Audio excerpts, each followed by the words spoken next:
বিদেশে চাকরি করা অনেকের স্বপ্ন, কিন্তু জন্মছক থেকেই জানা যায় আপনার বিদেশ যাত্রার সম্ভাবনা আছে কিনা। আমি দেবশ্রী আজ এই ভিডিওতে জন্মছক অনুযায়ী বিদেশে চাকরি হবে কিনা তার গোপন তথ্য দেব। সঙ্গে থাকুন।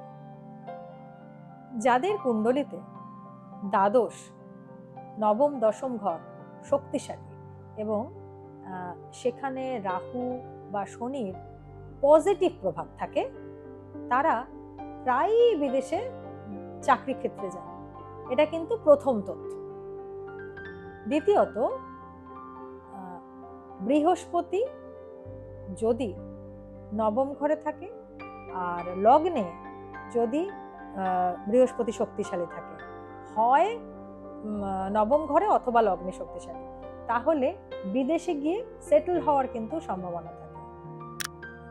তার মানে নবম ঘরে যদি জুপিটার থাকে বা লগ্নে শক্তিশালী থাকে, এই দুটোর মধ্যে যে কোনো একটা। তৃতীয়ত এবং মোস্ট ইম্পর্টেন্টলি, রাহু যদি দশম বা দ্বাদশ ঘরে থাকে পজিটিভ ভাবে, তাহলে হঠাৎ বিদেশি কোম্পানির অফার কিন্তু চলে আসে। এই তিনটে কিন্তু খুব খুব খুব ইম্পর্টেন্ট তথ্য বা টিপস বা ইনফরমেশন আপনাকে দিলাম, যেটা আপনারা নিজেরাই কিন্তু নিজের জন্মছকে দেখে নিতে পারেন, চেক করে নিতে পারেন, মেলাতে পারেন। এই প্রভাবগুলোকে, এই পজিটিভ প্রভাবগুলোকে এফেক্টিভ করার জন্য কিছু টিপস বলছি।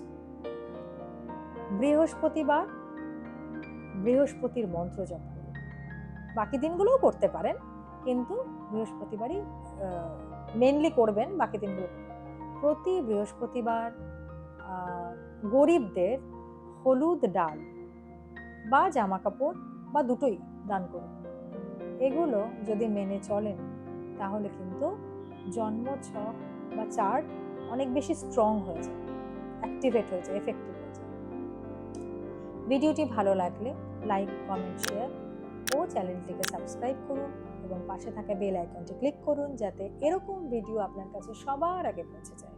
ধন্যবাদ।